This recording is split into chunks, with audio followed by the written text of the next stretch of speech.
All right, let's get into this. Happy Monday, y'all. This is Jeremy from Easy Logistics. Today we're going to dive into Fedex and UPS parcel shipping, ground shipping, and the different service levels that they offer, and how the price and the rates are constructed, and how to drill in and maybe self-negotiate in large part better rates with these carriers, and what are the primary driving factors to drive down your overall price, because it's not just discount. There are a lot of factors at play that maybe most people don't think about, and this is something that we deal with a lot with our FedEx rates and UPS rates. So to add value, I'm going to drill into all of it, and hopefully it'll help you. And if you have any questions, definitely let us know and get in touch. So to begin with, we're talking about FedEx and UPS shipping primarily. It could apply to DHL shipping too, but primarily we're using FedEx and UPS for North America. The main way that the rates are constructed, or the drivers of the rates, are the dimensions of the packages, the overall weight of the packages, the length of haul, or the length that the shipment is actually traveling. Because if it's traveling a longer distance, it's going to cost more. If it's heavier, it's going to cost more. And if it's larger dimensionally, it's going to cost more as well. The service level needed, whether that be ground, second day, overnight, or overnight express. And then the accessorial fees that can be varied. And it just depends on what you're shipping. Obviously, you would probably want to focus this more on the accessorials that you use most. There's a wide array of them, but if you're shipping a lot of residential, signature required, hazmat, as is the case with a lot of our electric battery and electric motorcycle and electric bike clients, those all drive up the price if not negotiated well. So to take the opposite side of this, really probably why you're here, is to talk about what drives your discount down. And most people focus on the number one thing, which I call the discount level. Or, if you're getting 20% off versus 80% off a standard shipment, that can make a huge difference. And you can drive that all down. Some of it's based on volume and negotiating skill and personal relationship with your sales rep or whoever you're dealing with, but it's all negotiable. So it's not just one thing that drives the price down. It's, as you can see, 7 to 8 things that come to my mind. So the discount level, driving that down. What's the percentage off rack rate that you can get for the volume that you're shipping, and continuously pushing on that a little bit to get a better price, because obviously people who ship a ton get better pricing than those that ship, a few packages here and there, because there's money to be made in the volume too. Number two, and probably a large driver, is the DIM divisor. So generally speaking, FedEx and UPS take the larger of either the total weight or the dimensional weight of the package, which is derived by multiplying the length times the weight times the height and dividing it by a standard DIM factor, which I think rack rate is 139. And it goes up to 166 at least, if not higher. I think it can go into the 180s actually. I have to double check that, but with our old UPS rates, I think it would go as high as that.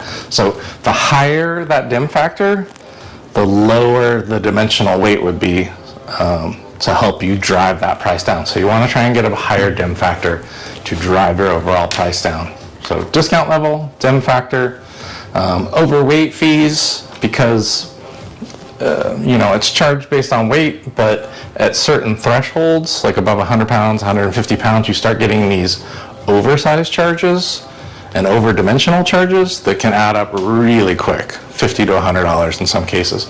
So if you shop bigger items that are hitting those oversized thresholds, you want to negotiate on that to get those prices down as low as possible.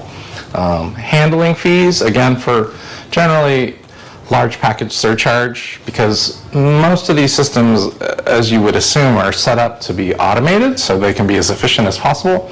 And if your packages are so big that they won't go through an auto sorter and they have to be hand carried, there's a charge for that, because that involves personal labor, and just it's not as efficient because it can't go through automated. you can negotiate that. Everything's negotiable. Number 5, accessorial charges. So residential, signature required, hazmat, adult signature required. Anything that's driving that price up on your particular shipping needs can generally be negotiated down. I mean, it may have a flat baseline cost, but they do tack margin on all of this. So you want to try and attack each thing to drive those costs down a little bit better for you, especially if it's like something that's large and is standing out and getting in the way of you running a profitable business compared to your competitors, like an oversized charge for a large box. That can make a huge difference. Number 6, holiday surcharges. They're negotiable. They say, I think there's a bit of a flat baseline for holiday surcharge, but it's negotiable. Number 7, daily pickup charges. Probably doesn't make a huge difference, and if you're shipping at any volume, they'll probably throw it in for free, but it's negotiable. As a bonus, I would say if you want to take it a step further, there's potential to use brokers like our company to get bulk discounted rates or dovetail off of somebody who's doing a high volume of shipping already, their discounts.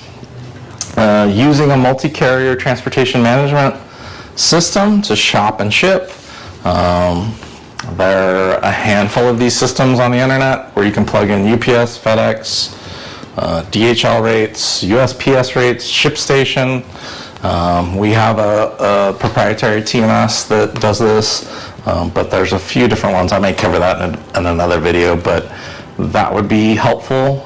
Kind of like what we do in the freight world, where you can see multiple carriers and their best rates in each lane, and then pick the one that makes the most sense. And then if none of that works, well, all of that will work to some extent, but positioning the material closer to your end customer using a third-party fulfillment center or your own facility. If the distance and length of haul is shorter, the overall cost is going to be lower. It's going to be faster to market. It's going to get touched less. There's going to be less transit-related damage.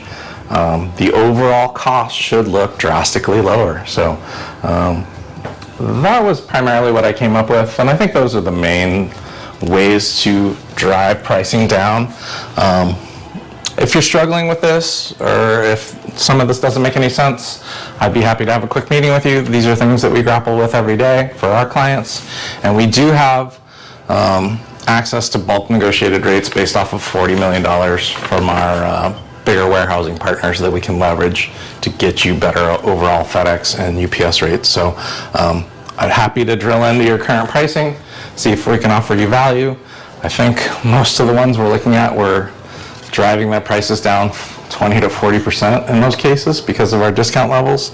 And then because we're a full supply chain company and not just a shipping company, we do have regional fulfillment centers. So if you're shipping opposite coast, we can receive that material in our opposite coast warehouse and ship it out regionally for you to drive those prices drastically down. Generally, if leveraged correctly, it should cut close to 40 to 50% off your overall shipping costs and deliver 2 to 3 times faster. So there's a lot of efficiency in just having the material closer to your end customer. So again, my name's Jeremy Curran. My company's Easy Logistics Management. Feel free to reach out to me anytime, 866-854-5341, extension 3. And if you like this material and you think it adds value, give it a thumbs up, like it, or pass it on to a friend that it might help. And feel free to reach out to me anytime. I hope you're having a great day, and give me a call anytime. Talk to you soon.